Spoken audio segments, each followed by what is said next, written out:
Bonjour, aujourd'hui je suis avec Médoc, avec Moguri et avec Seb et nous allons parler de la PlayStation 4 et des annonces qui ont été faites le 20 février dernier. Bienvenue dans Extra Life.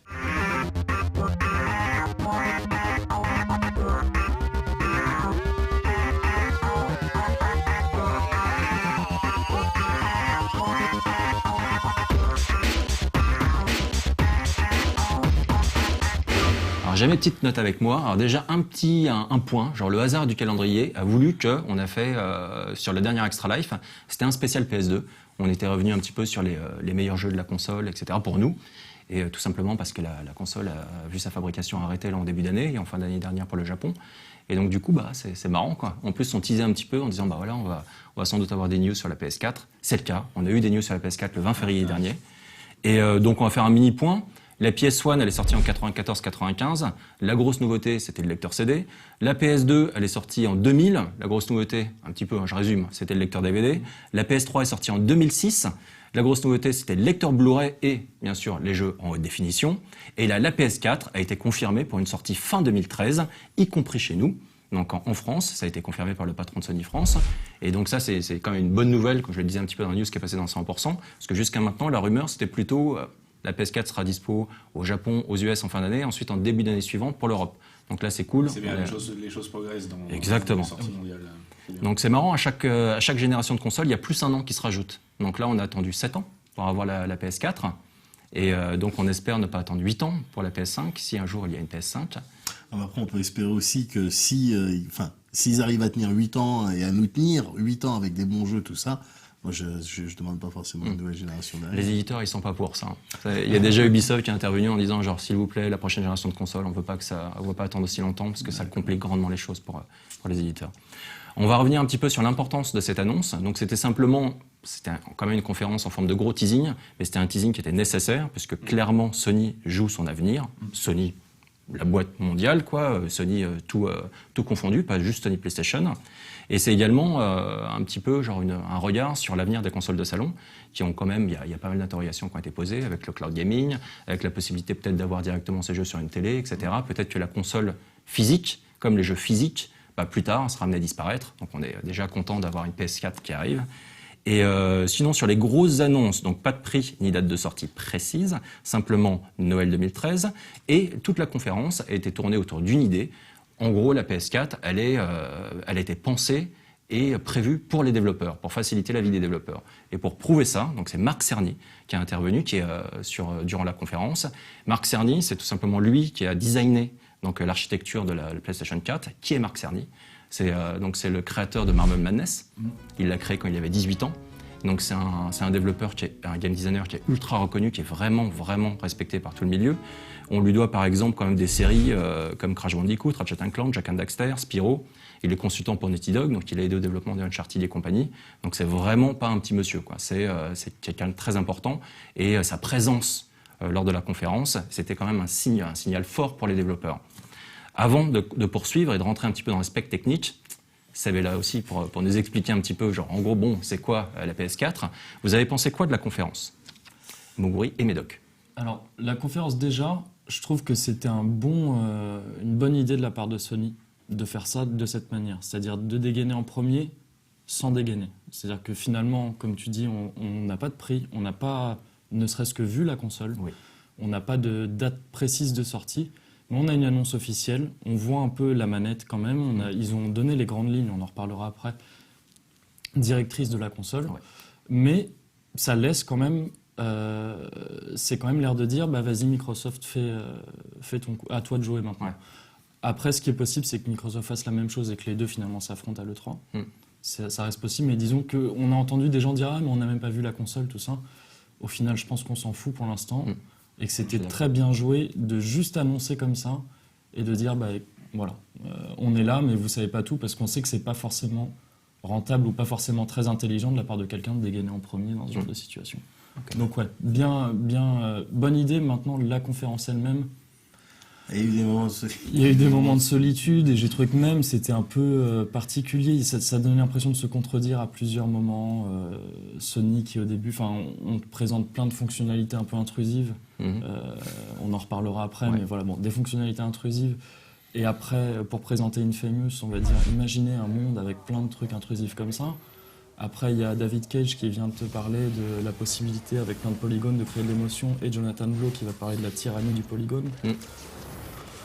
Ouais, c'est bizarre. C'est un peu étonnant. Enfin, Ouais. c'est un peu étonnant. Ouais, on avait l'impression, je sais pas s'ils ont fait beaucoup de réus avant, Je pense qu'ils en ont beaucoup fait de beaucoup. Ils ont dû en répétitions. faire, mais ça pouvait parfois donner l'impression justement que non, enfin, qu'il n'y avait pas Ouais. de grande ligne directrice. Oui, où il y avait euh, personne qui pouvait regarder ça de loin. Et C'était pour pas dire, spécialement ouais, consulté attendez, entre développeurs. Ouais. Bah, Qui ça, s'est- ça donnait presque cette impression-là, Ouais. ce qui doit pas. Enfin, j'espère, ce qui n'était pas le cas, qui s'était quand même un peu vu Je avant. pense que chacun était sur leur domaine. Donc Ouais. un David Cage, c'est logique quelque part, Oui, c'est qui vrai. nous parle technique, et un développeur indé comme Mais après, Jonathan le mettre Blow. à la file comme ça, Ouais. c'est. Et c'est- peut-être ouais, un c'était autre bizarre. ordre, Ouais, un c'est, petit peu plus, tu vois. Et même, il y a eu d'abord, on parle de la console, après ils ont présenté NAC, après Ouais. ils sont revenus sur des fonctionnalités de la console, Mm. puis ils ont représenté d'autres jeux. Bref, j'ai trouvé que la conférence fouillé. elle-même, dans sa manière d'être exécutée, d'être faite, était un peu troublante. Et puis voilà.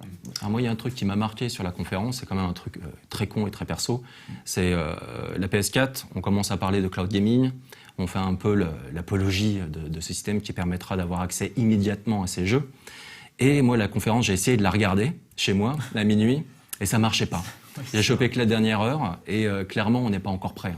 Pour tout ce qui est, on n'est pas capable de streamer correctement une conférence, tout simplement parce qu'on n'est pas tous sur la fibre aujourd'hui, et il faut que les infrastructures techniques en fait évoluent vraiment pour que le cloud gaming soit quelque chose qui fonctionne.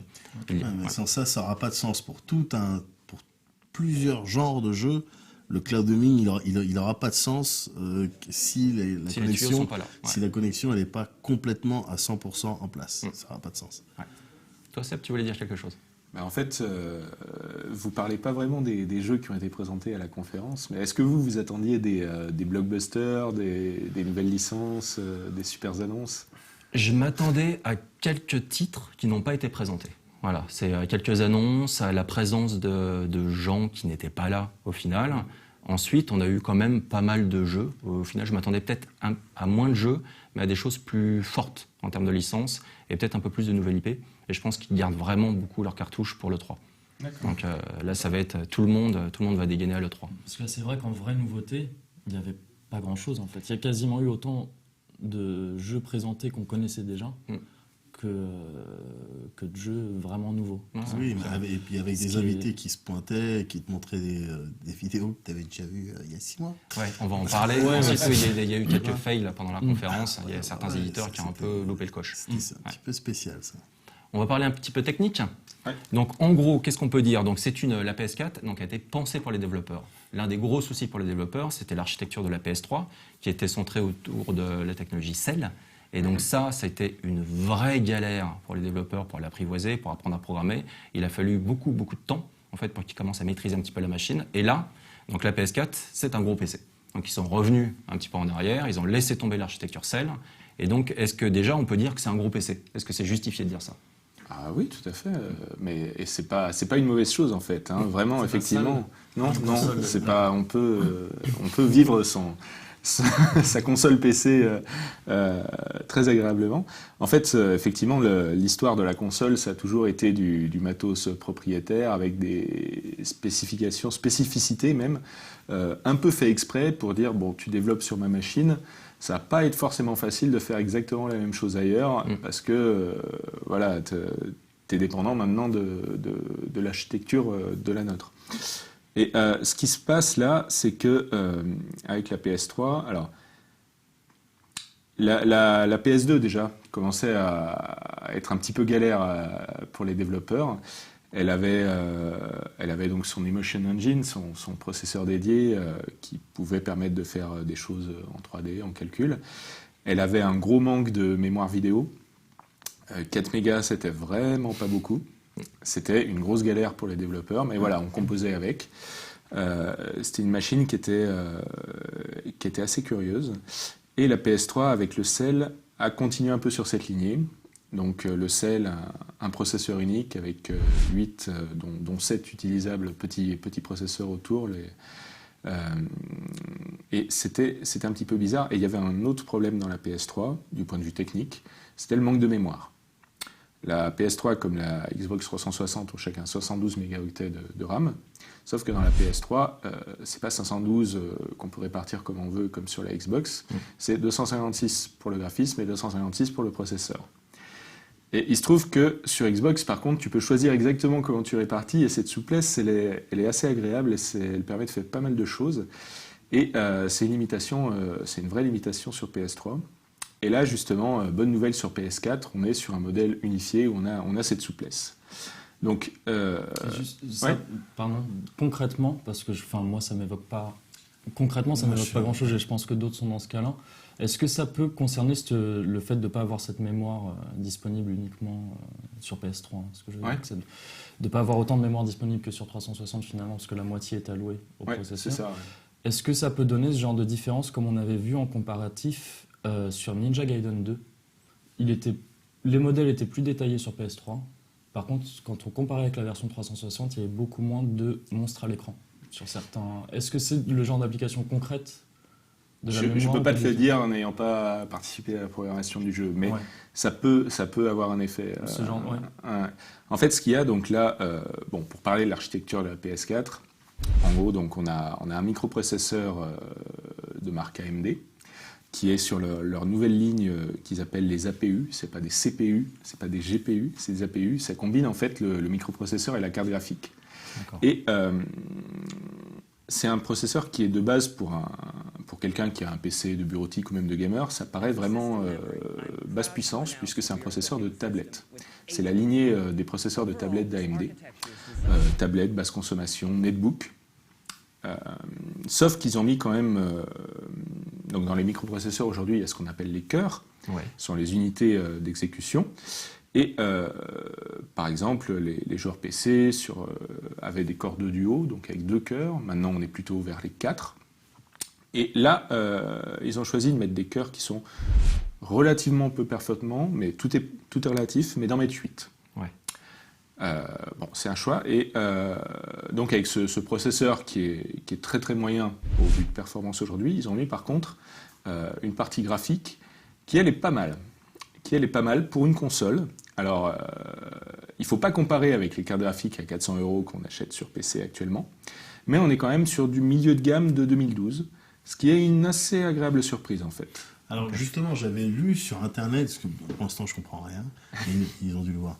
C'est des petits feelings du Project Shield Nvidia, tu sais, quand vous parlez que j'étais à l'Ouest. Voilà, c'est pareil. J'avais toutefois lu sur Internet, une fois que la conf avait révélé toutes les specs de la PS4, que des mecs disaient « Ah ouais, d'accord, en fait, ça ressemble un petit peu près au PC que je me suis acheté il y a un an. » Ça peut. Et en fait, c'est pas forcément une mauvaise chose, parce que si tu regardes, donc PS3, Xbox 360, c'est des consoles qui sont faites pour faire des jeux en 720p sur ta télé, pas en 1080. Là, on est sur une architecture qui va permettre de faire du bon 1080. Pas du 1080 équivalent PS3, mais du 1080 bien, avec des beaux effets, des belles choses. Et donc là, cette PS4, elle a aussi son lecteur Blu-ray plus rapide, elle a un disque dur, bien sûr. Et je dis bien sûr, on n'aurait pas dit ça il y a 7 ans, mais maintenant, oui, c'est obligé. Et elle a aussi son gros atout, qui est vraiment le gros plus pour les développeurs. Elle a beaucoup de mémoire, et de la mémoire très très rapide. Elle a 8 gigaoctets de mémoire type GDDR5. C'est la mémoire qu'on trouve dans les cartes graphiques sur PC aujourd'hui. Et c'est la mémoire, si tu veux, comme là on est face à une puce qui a à la fois le processeur et la carte graphique, elle a besoin d'accéder très vite. Et elles accèdent par le même tuyau, par le même moyen en tout cas, les mêmes connexions. Donc il n'y a pas le choix. Pour que ça marche bien pour la partie carte graphique, il fallait que de toute façon tout soit en très très rapide. Et pour te donner une comparaison par rapport à la Wii U par exemple, la mémoire de la PS4 va être accessible à plus de 10 fois la vitesse de celle de la Wii U. Ça va vite. Et 8 Go c'est beaucoup, il y avait des rumeurs qui parlaient de 4 Go. Alors bon, sur ces 8 Go, il va falloir prendre une partie pour la partie graphique, il va falloir prendre des choses pour les tâches de fond, tout ce dont on parle, avec l'encodage du gameplay pour le partage sur les réseaux sociaux. Mais c'est quand même vaste. Et en fait, pour un développeur, la mémoire, c'est souvent une ressource qui est critique et sur laquelle on est très limité. Avoir beaucoup de mémoire, ça veut dire des belles textures, ça veut dire plus d'animation, ça veut dire des niveaux plus grands. Ça veut dire un meilleur framerate aussi. Donc est-ce que tous les jeux vont tourner en 60 images par seconde potentiellement, comme sur PC? Ça, on peut pas dire, mais ça aide carrément. En fait, avec de la mémoire, tu peux même tricher sur des trucs, des rendus, des cutscenes, tu peux charger plus en arrière-plan les niveaux pour pas avoir d'interruption. C'est vraiment très très agréable en effet pour un développeur. Et là, autant on pouvait dire sur les architectures de consoles précédentes, ben c'est pas mal, mais il y a des points faibles là ou là, on va devoir composer avec ça. Là, la machine, elle est équilibrée, elle est bien. Pour un développeur, a priori, ok, le processeur est un petit peu faible, il va falloir composer, faire travailler les 8 cœurs en même temps pour arriver à des chouettes choses, mais ça c'est possible, c'est pas forcément le plus dur par rapport à des manques niveau technique. Non, là on est bien.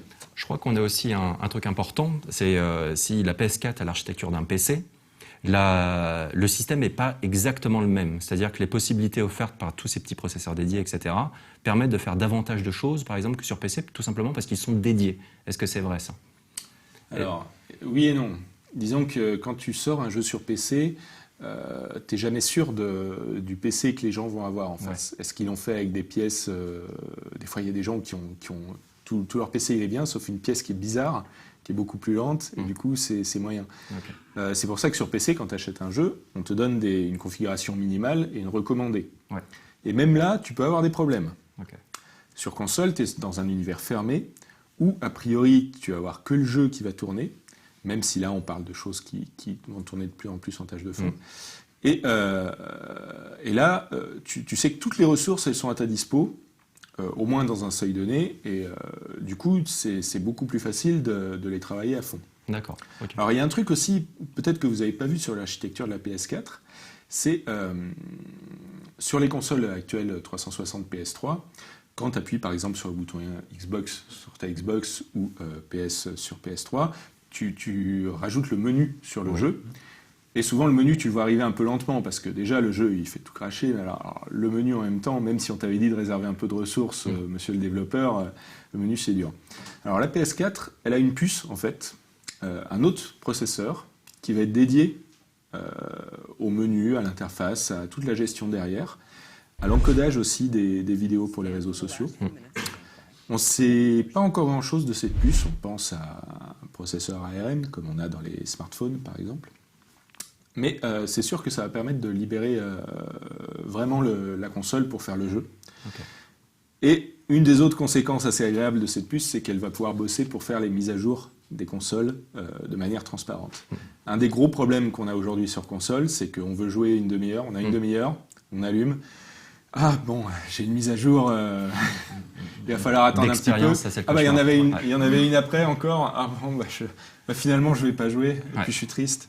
Bah là, une des promesses de cette génération, c'est d'arrêter avec ces bêtises et que ces choses-là se fassent en arrière-plan, de manière transparente.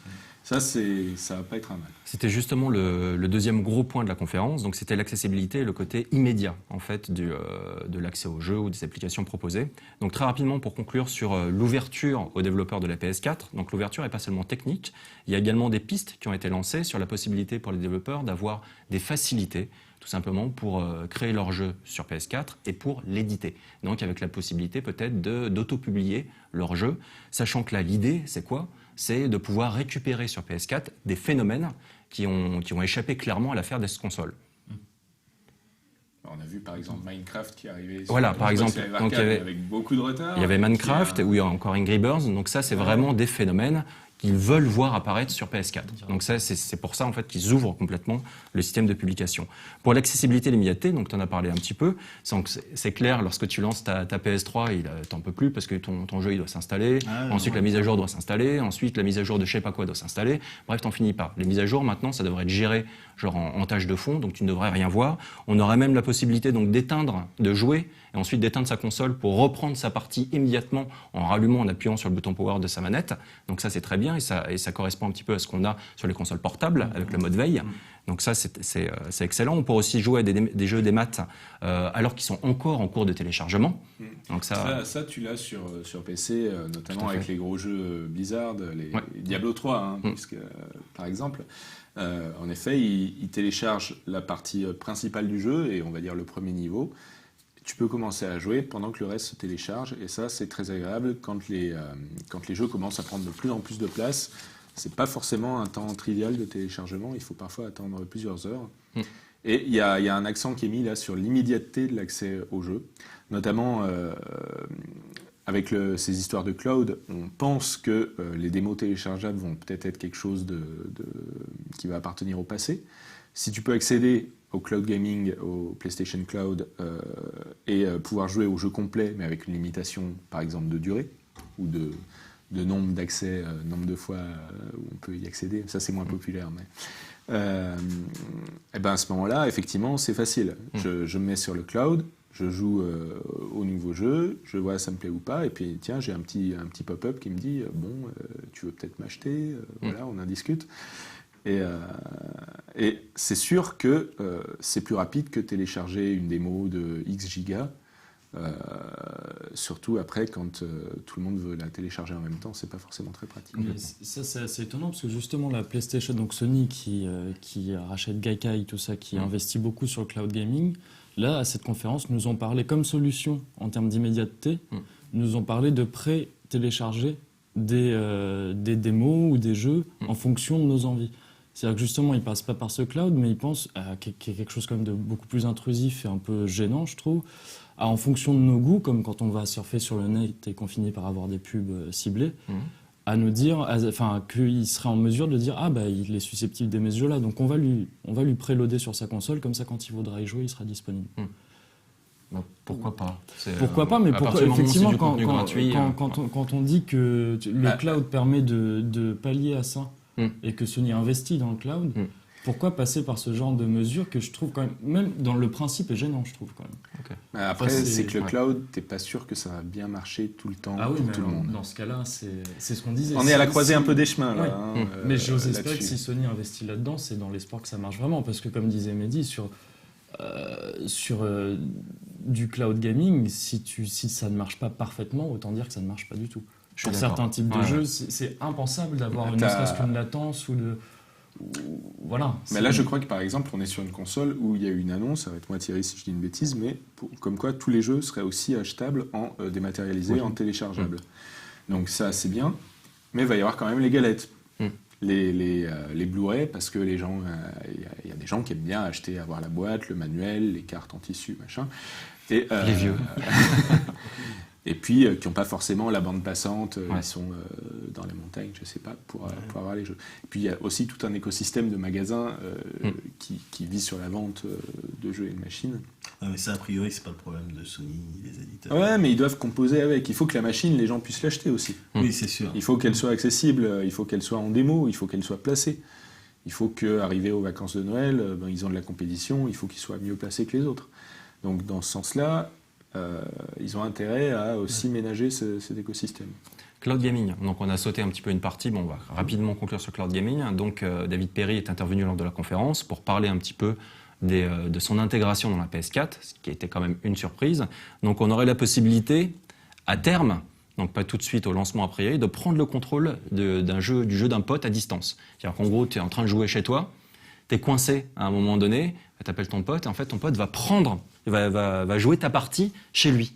Donc ça, c'est quand même intéressant. C'est spécial. C'est spécial. C'est super spécial. On aura aussi donc accès en streaming, genre à terme, tout le catalogue de jeux, donc PS1, PS2, PS3, ainsi qu'à des démos jouables.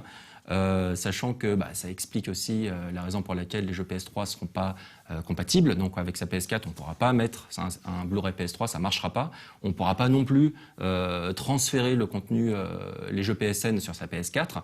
Pour l'instant, ce n'est pas prévu. On a un jeu PS3, si on veut y rejouer sur sa PS4. Il faudra potentiellement que tu t'abonnes à un service de cloud gaming qui permet d'avoir accès à tout le catalogue PlayStation depuis la création depuis la PlayStation lancée en 94-95. Donc voilà.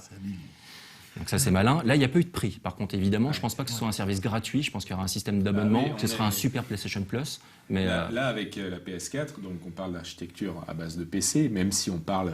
Enfin, il y a eu des rumeurs de processeurs un petit peu modifiés, avec des moteurs vectoriels un petit peu plus costauds.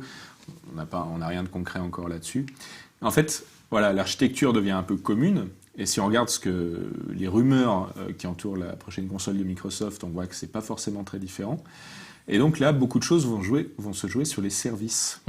Donc, sur la génération actuelle, on avait la grosse compétition de Xbox Live, qui est payant contre le PSN qui est gratuit, mais aussi PlayStation Plus, qui a été, je crois, une belle réussite, qui l'est toujours aujourd'hui avec des beaux jeux disponibles pour ses membres. Donc, d'un côté le social, mais de l'autre, surtout le service. oui, complètement. Alors, ensuite, on va switcher sur un autre truc, la manette. Donc, la manette a été présentée, donc la DualShock 4. Donc, très rapidement, il y a quand même des points, moi, qui m'ont fait plaisir. J'ai toujours regretté sur un FPS, je préfère jouer sur 360 uniquement à cause des sticks. Je trouve les sticks plus agréables pour se déplacer.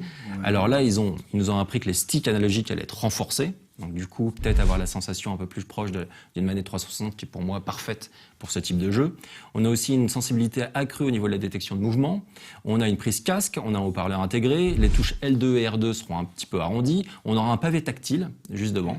Donc, qui permettra peut-être de faire des choses in-game, genre différentes. Ouais, le pavé tactile, switcher dans les menus, défiler, tout ça. Ça, j'aime bien. Ça, j'aime bien. Alors, par exemple, sur une petite idée, je pense que c'est des trucs qui vont être intégrés. Tu es en train de jouer un FPS et c'est un truc en team-based, donc avec tes potes en online. Donc, pour lui dire, genre, allez, on va aller là-bas, plutôt que d'utiliser une fonctionnalité du jeu qui te permet de pointer un élément du décor avec tes sticks, tu vas tout simplement utiliser ton pavé tactile et tu vas tracer un trait. Tu as un trait, le trait apparaîtra sur l'écran de tout le monde et dire ok, on va là-bas, tac, tac, tac, ça va très très vite. Et ça réutilise un petit peu des réflexes qu'on a acquis maintenant avec les mobiles, les smartphones, etc. Oui, et les sinon, tablettes. tu peux lui dire directement dans le micro de la Tu manette. peux aussi faire ça. C'est plus classe de faire un trait quand même. Ouais, non, c'est sûr. Surtout c'est s'il est sûr. beau. C'est sûr. On a aussi donc le bouton share. Donc ça, très très important. Donc la possibilité de partager des images et des vidéos sur les réseaux sociaux uniquement en appuyant. On appuie sur son bouton, on enregistre la partie et bing, on la balance directement. Ça, c'est bien inspiré. Ouais. Ça, c'est clairement bien inspiré. Tu regardes sur les sites de vidéos. De vidéos, ouais.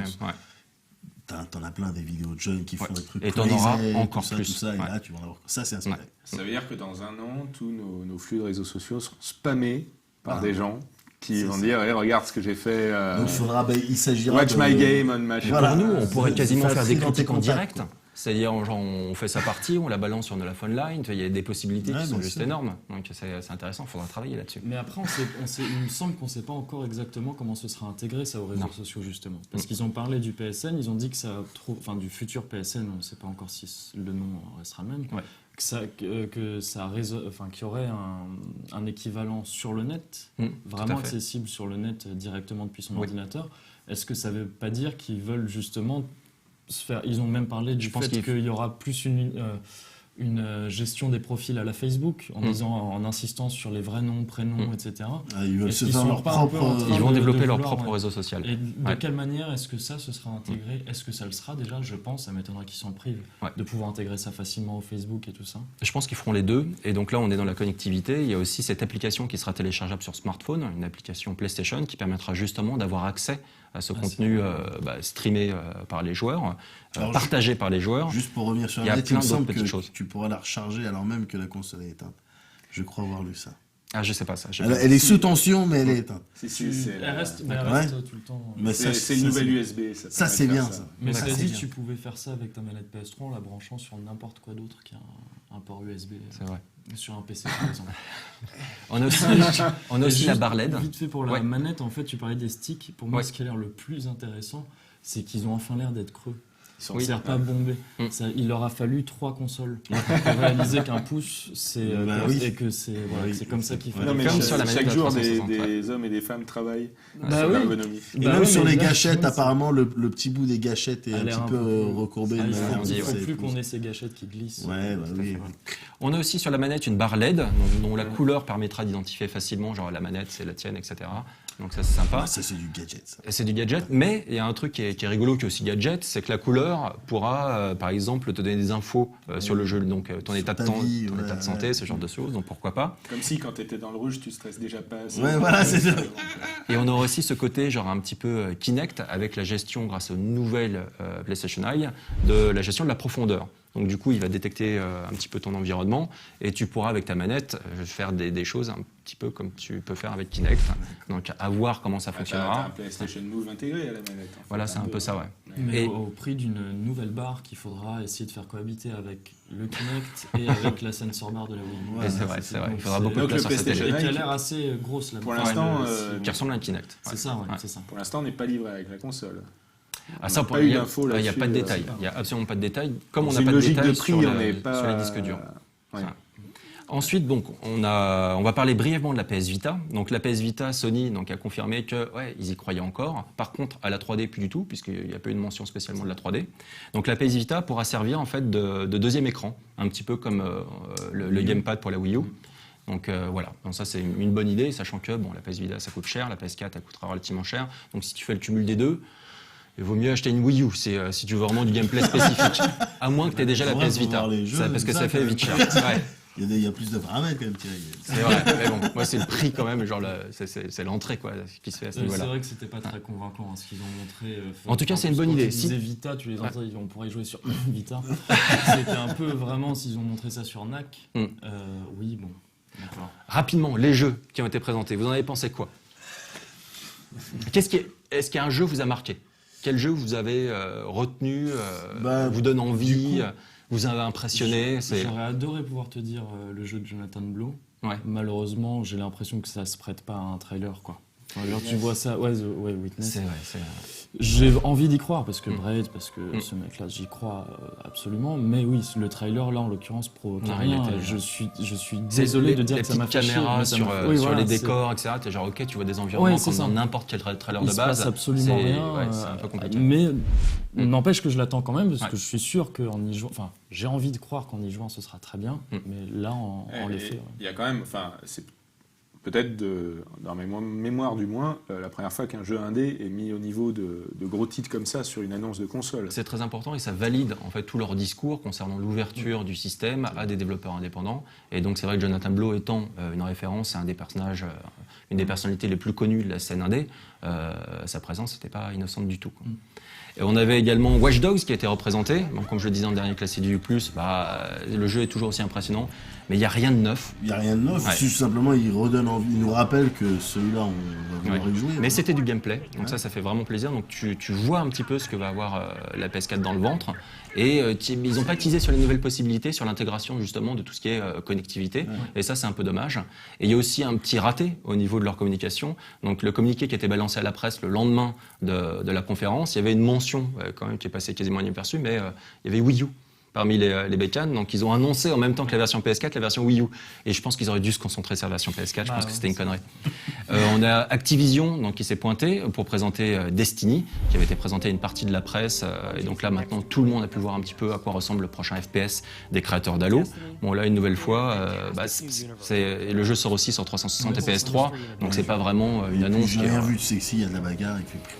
Blizzard, c'était vraiment un gros échec puisque moi, ils avaient tellement fait monter la sauce qu'on s'attendait à une grosse annonce, un truc. Moi, je m'attendais, j'étais là avec un pote, et je disais putain, là, ce qu'ils vont dire, ça va faire pleurer des millions de joueurs PC.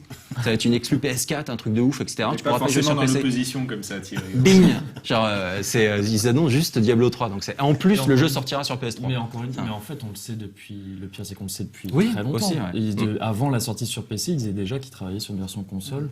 Et en plus, si on parle de Diablo 3 sur PS3, on se souviendra de Diablo 1 sur PS1. C'est-à-dire qu'on s'en souviendra pas. Donc voilà, enfin c'est. Bon, D'accord. après, pour ceux qui n'avaient pas de PC ou quoi, c'était une alternative. Oui, c'était Voilà. une très mauvaise alternative, bon, mais c'était une alternative qui Ah, tu existait pouvais pas. jouer à deux. Oui. On Mais avait bon, aussi ça- Square Enix, donc qui Ah, revenait avec sa démo technique présentée à l'E3 dernier. Donc ça, c'était Qu'on très, attaque très d'ailleurs, triste. je ne sais pas si c'est Très triste, on ouais. les attaque pour plagiat.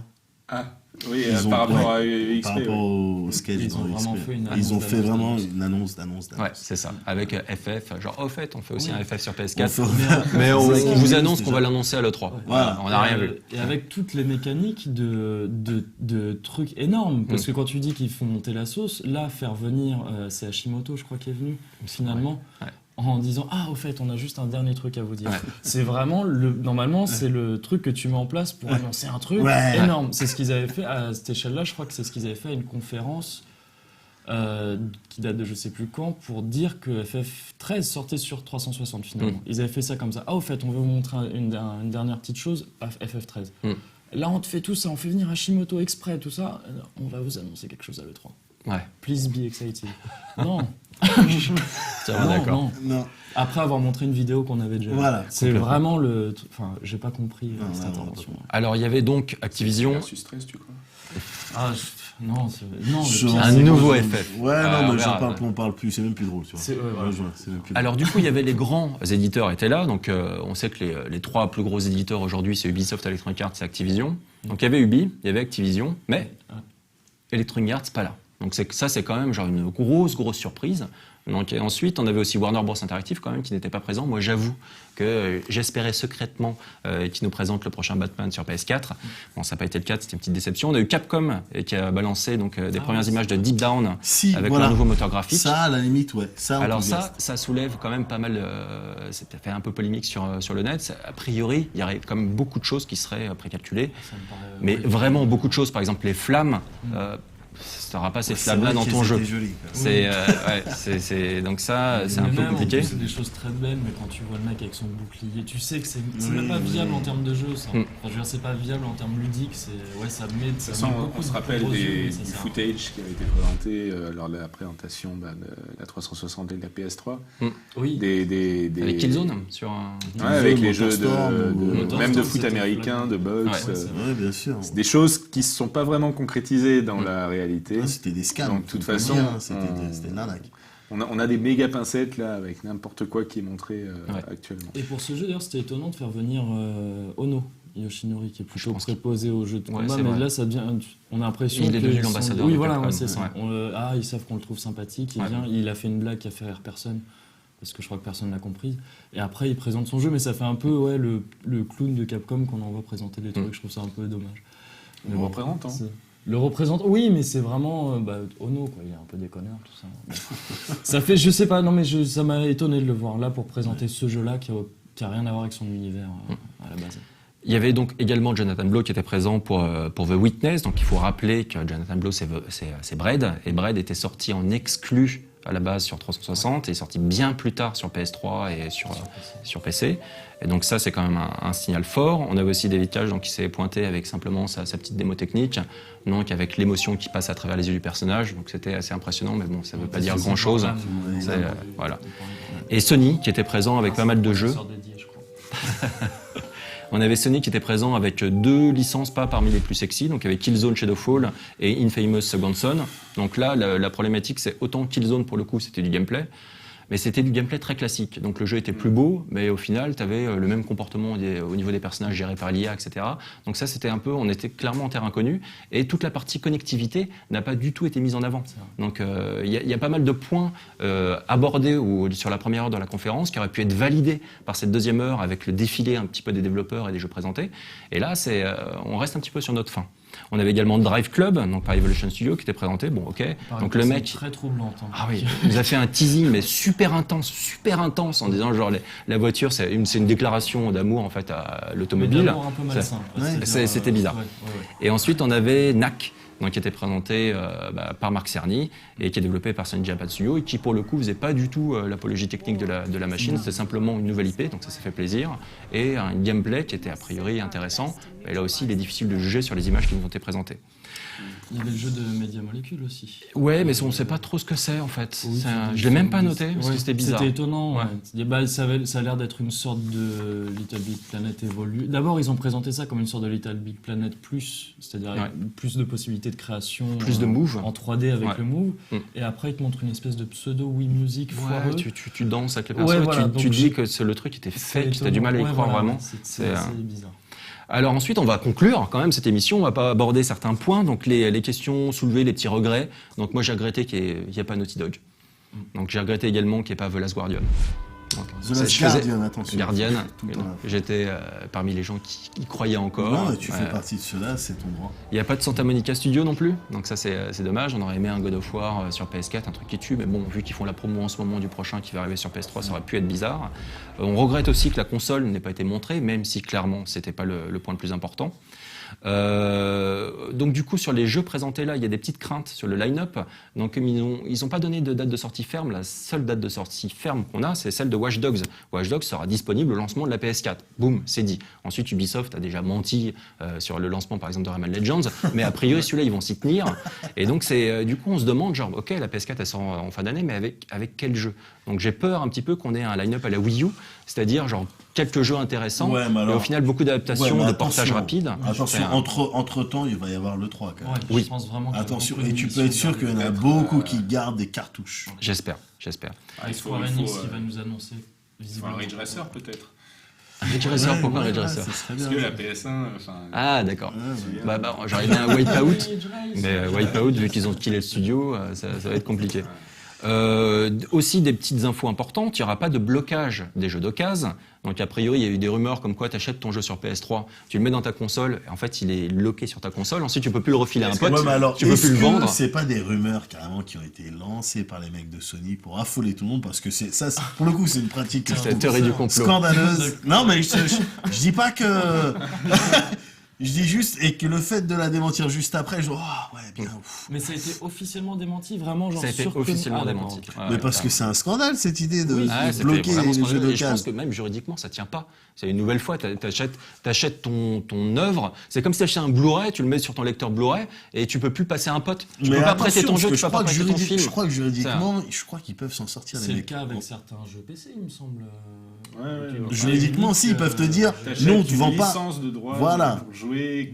T'achètes le droit de jouer à mon mais truc. pas la propriété du jeu fini. Voilà. Donc Ça, j'ai attention. toujours trouvé ça inadmissible. Ah, mais c'est Vraiment, inadmissible, faut on est qu'on arrête d'accord. ces conneries. Alors ensuite, Heureusement, on est plutôt en train de les commencer. ouais, Ouais. on verra. Ouais. Ensuite, on aura d'autres choses. Donc déjà, le modèle free-to-play sera développé sur PS4. On aura donc des jeux qui coûteront rien, ou alors qui coûteront $1 ou jusqu'à $60. Donc du coup, les AAA existeront toujours, mais cohabiteront avec des jeux plus petits de manière clairement à rattraper un petit peu toute cette génération de gamers qui ont switché, qui ont évolué, qui sont nés quoi, avec tout simplement les smartphones et les tablettes. Et Alors, donc, du coup, justement, c'est intéressant. Moi, j'avais lu, je crois que ça devait être le chef de Sony aux States, Ouais. qui te confirmait que si les jeux seront à $60, Il y en aura à $60. donc voilà, ils seront Et il y en pas- aura les aussi gros à tri- $1. les AAA entre 60 et 70, et donc que ça n'allait Il pas s'arrête à changer, 60. mais que par contre, effectivement, ils allaient beaucoup miser sur le free-to-play ou le pay tout court. C'est-à-dire que faudrait éviter d'aller dans tu payes ton jeu 60 € et on multiplie les trucs que tu dois acheter C'est le pour cas pouvoir aujourd'hui, avoir avec un les jeu Season complet. Pass, C'est le cas aujourd'hui. C'est pas encore abusé comme méthode. T'as des trucs qui sont abusés, mais c'est pas encore systématique. Faudrait pas qu'on aille vers trop vers cette direction, tu vois, pour qu'ils puissent rentrer dans leurs frais, tout ça, ça Non, serait là, vraiment c'est embêtant. clairement je suis une d'accord. manière de se ramener tous les joueurs qui ont été habitués aux jeux sur Ah au oui, système mais d'App évidemment, Store et tout ça, avec, évidemment. ou de freemium, les jeux freemium. Seulement, je suis pas certain parce que là, c'est quand même demander à des joueurs d'acheter une console, enfin, qui ne sont plus là, qui ne sont plus sur les consoles, de revenir pour acheter une console qui coûtera certainement assez cher. On n'a pas le prix, mais elle sera certainement assez cher. Pour jouer à leurs jeux gratuits après. Là, actuellement, ces personnes jouent à leurs jeux gratuits ou en freemium sur des outils qu'ils ont à la maison de base. Un ordinateur parce qu'il sert à autre chose, un téléphone parce qu'il sert à autre chose. Là, leur dire, venez, on a tout ça sur une console qui servira qu'à jouer. Ensuite, on sait que les gens achètent genre 2-3 jeux par an. Donc du coup, Ouais. si tu achètes 2-3 jeux à 60 € par an, et que derrière, tu as toute une offre pléthorique de jeux nettement moins chers, Oui, c'est c'est vrai. quand même ouais. intéressant. Mm. Donc, De plus, tu sais que, enfin, va y avoir toute une dimension aussi lecteur de médias, centre du salon, avec ces consoles. Bon, Oui, mais là, tu Il y a- vois, il y a on cette disait, la fameuse PS3, stat. si t'avais CD, DVD, Blu-ray nouveau, là, bon, tout le monde Attends. commence à avoir un lecteur de Blu-ray à la maison. Il y a plus, contrairement aux anciennes PlayStation, il y a plus ce truc, ce nouveau... Le Ah, truc- mais il y a des pas, cas qui t'auras- achètent une périphérique, PS4 t'auras pour ton le movie Blu-ray. store, Déjà, oui, si t'as voilà. une PS4. Ouais, non, mais Ouais, il aurait fallu peut-être un truc il aurait fallu peut-être un truc Un HD Blu-ray pour Ouais, acheter voilà, des DVD, ça va voilà. peut-être Non, marcher. c'était bien, ça. Il n'y a pas forcément. Ils ont besoin. annoncé un truc important, donc c'est pour le jeu, il n'y aura pas de 4K. Donc le 4K, c'est la prochaine étape après la haute définition, c'est le 4K. Donc la console sera compatible 4K pour tout ce qui est image et vidéo. Donc on pourrait éventuellement avoir des films en 4K une fois que les télés sortiront, etc. Mais par contre les jeux, non. Les jeux, là, on Au reste niveau genre puissance, 1080p. c'était pas possible. Ouais. Et puis bon, je préfère un jeu en 1080 bien, avec éventuellement l'anti-aliasing, donc pas d'effet d'escalier, qu'un jeu en 4K qui galère. Hein. On a vu là, les jeux vraiment en 1080p sur les consoles actuelles, c'est pas franchement la joie. C'était peut-être un peu tôt pour le 4K aussi. Enfin, là, à l'heure actuelle. C'est clair. Ça À l'heure va actuelle, arriver, on les est télés d'accord, mais- coûtent une fortune. Ouais, c'est genre, ça. donc, et puis on en a marre de racheter des télés. Quoi. On a essayé déjà de nous faire acheter des télés 3D, donc il faut arrêter. Quoi. Ça, Ouais, ils ça ont coûte pas cher. réussi. Non, ils n'ont pas trop réussi. Alors, tu parlais du prix de la console. Comme on est dans un écosystème PC, on a vite envie de faire un petit peu des comparaisons, d'aller voir telle pièce, ça coûte combien dans le commerce, de voir un petit peu. Évidemment, tu peux pas faire l'exercice complet parce qu'il y a un process de fabrication, il y a Des de économies l'achat d'échelle. en masse, Ouais. voilà, des économies d'échelle, plus des parties qui restent quand même un peu custom. Mais si tu regardes le prix des pièces, ça semble, même avec des économies d'échelle, ça semble impossible de vendre cette machine à moins de 350 €. D'accord. Ça semble impossible. La Ça sera rumeur, sans c'est doute plus 400 proche €. du 400, 450. Ouais. Mais on a le PDG, je crois, de Sony en Amérique qui disait « J'espère qu'elle ne sera pas à 600 $. Oui. On espère, on essaye, on donne tout pour. Et je crois que c'est une technique pour la mettre à Donc 600 $, c'est 500 € à peu près. 599. Non, il disait 599 justement. Ah, Donc à d'accord. moins qu'il pense 98, je sais pas. Ah, ça serait ici. Mais, Ok. et il y a un petit truc aussi quand même, c'est que là, on avait eu droit avant cette annonce à des fuites dans la presse jeux vidéo des caractéristiques des consoles. Et là, cette annonce, elle a complètement validé les fuites côté PS4. Du coup, on peut quand même aller voir un petit peu comparer avec les fuites pressenties pour la future Xbox. Et on a quelques surprises. Je pense que Microsoft s'est fait un petit peu surprendre par l'annonce de la PS4 parce que on est complètement dans les rumeurs, hein. Ouais. On est bien d'accord. Mais pour ce qui est en fuite actuellement sur la nouvelle Xbox, ben, elle est moins puissante que ce qui a été annoncé pour PS4. Elle est similaire, mais moins de puissance graphique, mémoire plus lente. Hein, c'est bizarre, c'est curieux, et il est possible que, si c'est quelque chose qui est avéré, que Microsoft soit en train de revoir pas mal de choses en interne et que l'annonce de la prochaine Xbox se fasse pas tout de suite. Justement, C'est de la je voulais grosse conclure rumeur. là-dessus. Je voulais conclure sur l'annonce. A priori, les rumeurs veulent qu'on n'en saura plus sur la prochaine Xbox en avril. Donc peut-être qu'au final, ce sera plus mai, Ouais. voire juin pour le 3. Mais on est très curieux en tout cas de voir le concurrent direct à Sony réagir. Mais Et, voir par ce qu'il contre, ce qui est propose. sûr, c'est que ce sera aussi quelque chose de très PC dans l'âme, Ouais. que le matériel sera pas forcément très différent parce qu'en fait, il n'y a juste pas énormément de choix pour ce genre de pièces, et que du coup, ce sera vraiment sur le service, la puissance de développement des jeux, et puis bien sûr les jeux eux-mêmes que va se faire la différence. Et à sur l'avenir. les exclus, évidemment, sur les exclus. Voilà. On sait pour les exclus, Sony a toujours été fort. Mode 7, scrolling. Alors bon, ça serait un petit peu ambitieux, Moguri, je sais pas. Scrolling différentiel peut-être éventuellement, mais wait and see.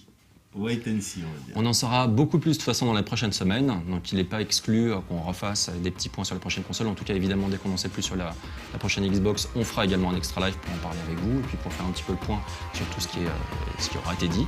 Donc on se retrouve très bientôt pour un prochain extra live. Salut tout le monde!